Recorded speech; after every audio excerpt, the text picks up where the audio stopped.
السلام علیکم ناظرین، ہمارے چینل اچھی بات کو ضرور سبسکرائب کر لیں اور بیل نوٹیفیکیشن کو بھی آن کر لیں تاکہ ہر ویڈیو آپ کو وقت پر ملتی رہے۔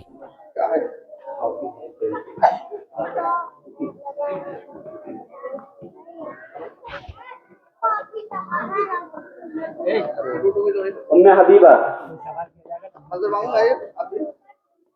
محمد صاحب، مولانا عبید الرحمان صاحب،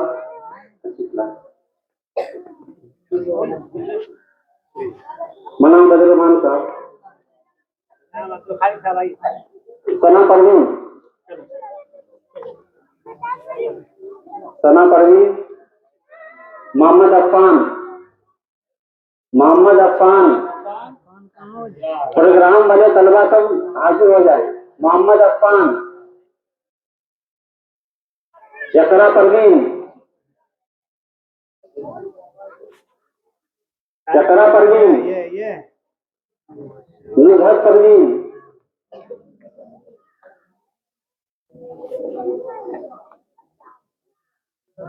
مدیحہ پروین، سیرین پروین، درخشان جون، حنزلہ، حنزلہ، درخشان جون، جنید،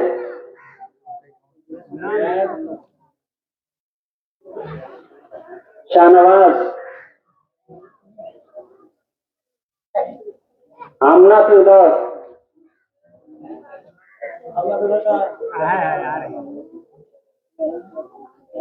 آمنہ فردوس، راضیہ فردوس، راضیہ فردوس، حبیبہ،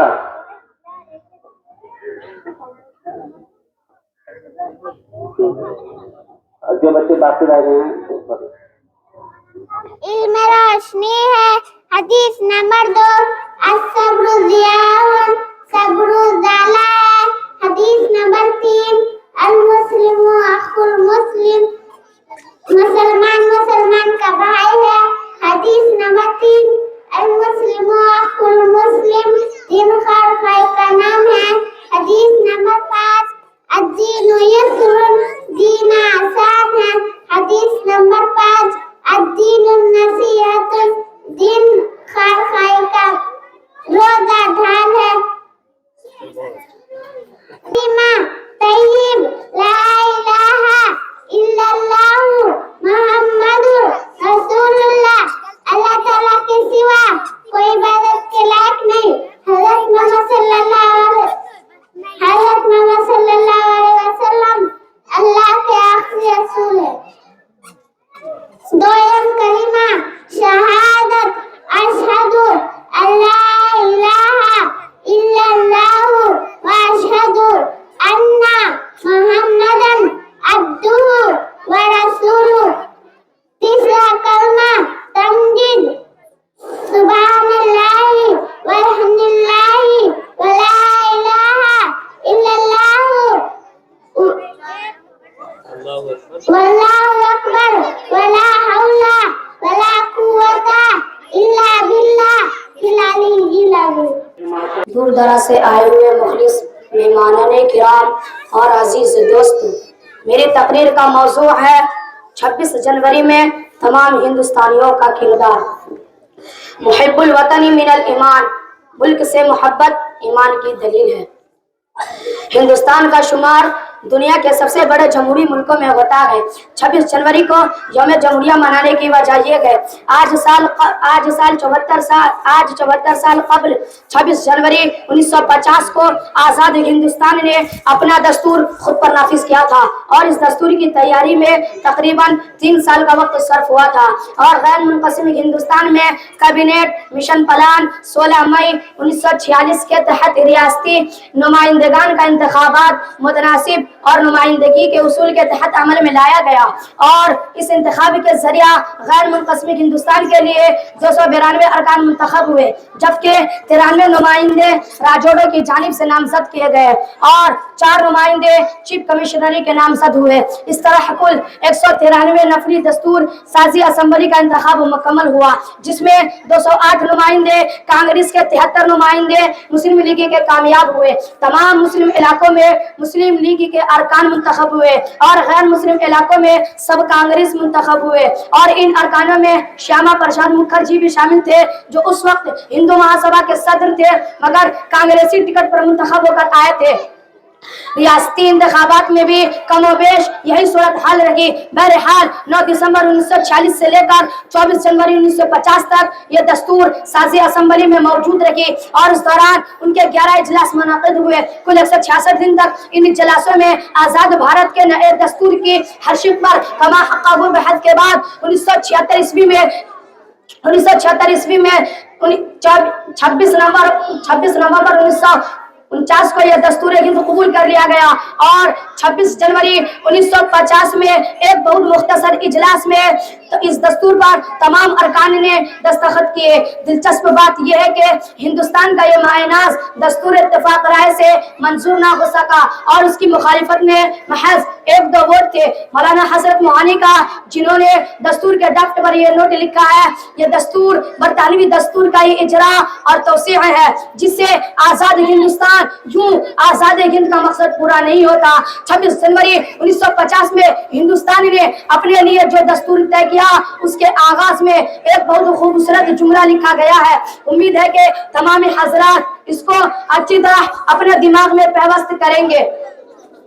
ہم ہندوستانی عوام تجویز کرتے ہیں کہ انڈیا ایک آزادی جمہوری ہندوستانی کے حیثیت سے وجود میں لایا جائے جس میں تمام شہریوں کے لیے سماجی، معاشی، سیاسی انصاف، آزاد خیال، اظہار رائے، آزادی عقیدے، مذہب اور عبادت آزادی عقیدت و مذہب و عبادات اور مواقع اور معیار کی برابری، انفرادی تشخص اور احترام کو یقینی بنایا جائے گا اور ملک کی سالمیت و یکجہتی کو قائم و دائم رکھا جائے گا۔ 1971 میں اس وقت کی وزیر اعظم اندرا گاندھی نے دستور کے اسی ابتدائیہ پر لفظ سیکولر کا اضافہ کیا۔ ہمارے اس دستور کی دنیا میں بہت تعریف کی جاتی ہے اور اس دستور کو دنیا کے سب سے سیکولر، روادار اور مبنی پر انصاف دستور قرار دیا جاتا ہے۔ لیکن اس دستور کی مخالفت و دفعات کا جب بھی مطالعہ کرتے ہیں تو متعدد مقامات پر یہ دستور خود اپنی کی نفی کرتا ہوا نظر آتا ہے۔ مثلا 26 جنوری 1950 کو نافذ العمل ہونے والے اسی دستور کی دفعہ 341 میں ایک صدارتی حکم نامے کے ذریعہ محض 8 ماہ بعد 8 اگست 1950 کو یہ ترمیم کر دی گئی کہ ریزرویشن کا فائدہ صرف ان ہریجنوں یا دلتوں کو ملے گا جو ہندو مذہب سے تعلق رکھتے ہیں۔ بعد ازاں 1976 عیسوی میں اسی دفعہ 341 میں مزید ترمیم کرتے ہوئے اس بدھ اور سکھوں کا اضافہ بھی کر دیا گیا۔ اب اگر اس صدارتی حکم نامے کا مطالعہ کرے اور اس کے ساتھ دستور کی ابتدائیہ کو پڑھے تو دونوں ایک دوسرے کے برحال سے دکھائی دیتے ہیں۔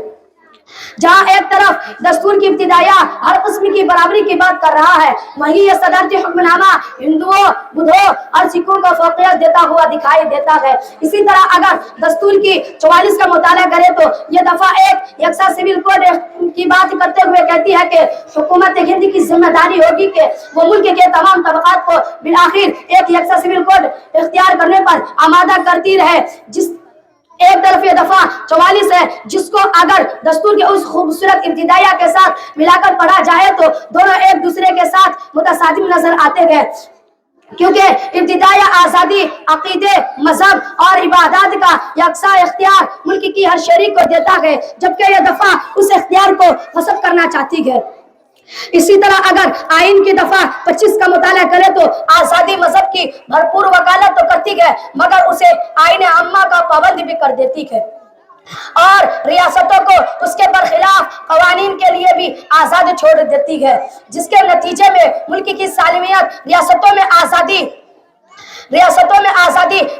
اور ریاستوں میں آزادی مذاہب کے نام پر ایسے قوانین پاس کیے جا چکے ہیں جو تبدیلی مذہب کی آزادی اور ترویج مذہب اور تبلیغ مذاہب کو پوری طرح ختم کر رہے ہیں، اور اب مرکز میں بھی اس قسم کا قانون لانے کی وکالت پورے زور و شور سے کی جا رہی ہے، جس کا مقصد اس کے علاوہ اور کچھ نہیں ہے کہ گھر کے واپسی کے نام پر مسلمانوں کو ہندو بنانا تو اس کے زمرے میں نہیں آئے گا، لیکن ہندو کو مسلمان بنانے کا سلسلہ ختم کر دیا جائے گا۔ خلاصہ یہ کہ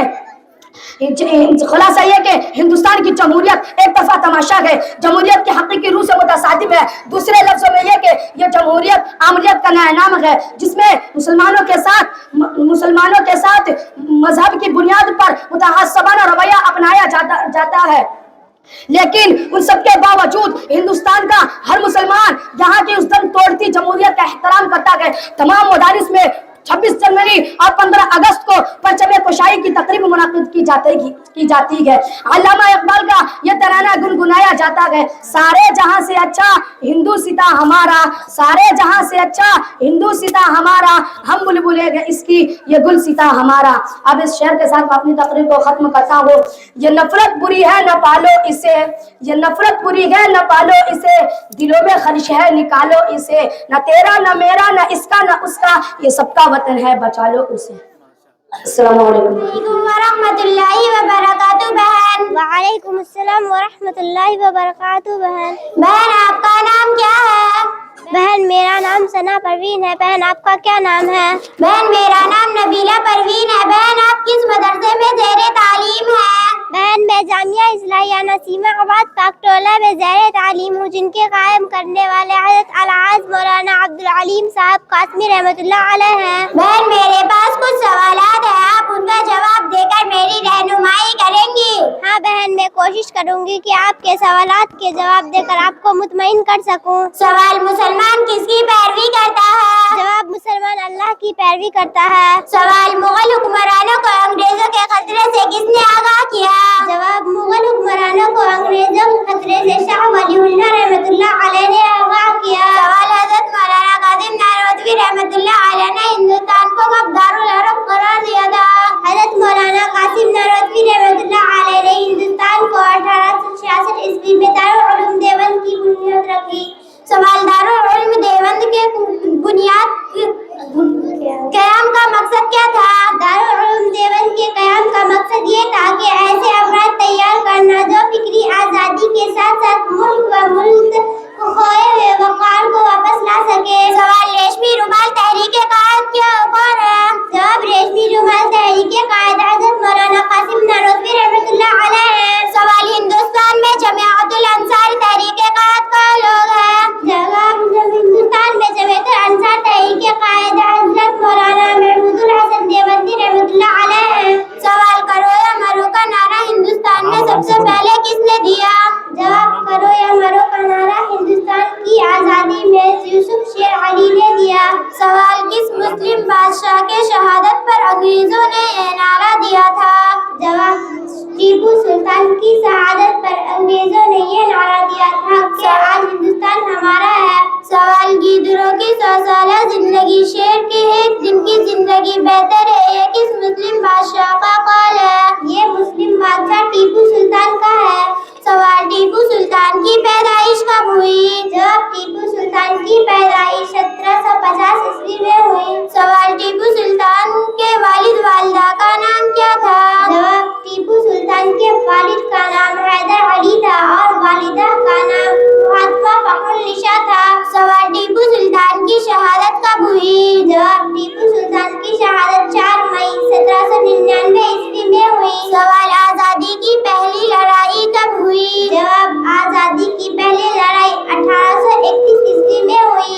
سوال آزادی کی دوسری لڑائی کب ہوئی؟ جواب آزادی کی 1857 عیسوی میں ہوئی۔ شکریہ بہن، آپ نے میرے سوالاتوں کے جواب دے کر میری رہنمائی کی اور مجھے مطمئن۔ السلام علیکم ورحمۃ اللہ وبرکاتہ بہن۔ وعلیکم السلام ورحمۃ اللہ وبرکاتہ بہن۔ In the name of Allah, the most beneficent, the most merciful, respected principal teacher. First of all, I wish you a very happy Republic Day. I would Republic Day. To remember the sacrifice of our elders. We celebrate Republic Day every year in Jamia Islamia, Naseemabad, Patkola. We are celebrating as our 25th Republic Day of India.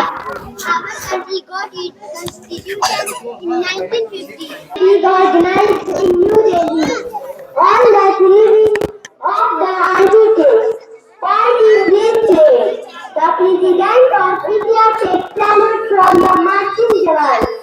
Colorful jhakis are presented by all the states. All major government buildings are decorated with lights. Republic Day is celebrated in the same way in all state capitals. We should understand the importance of India.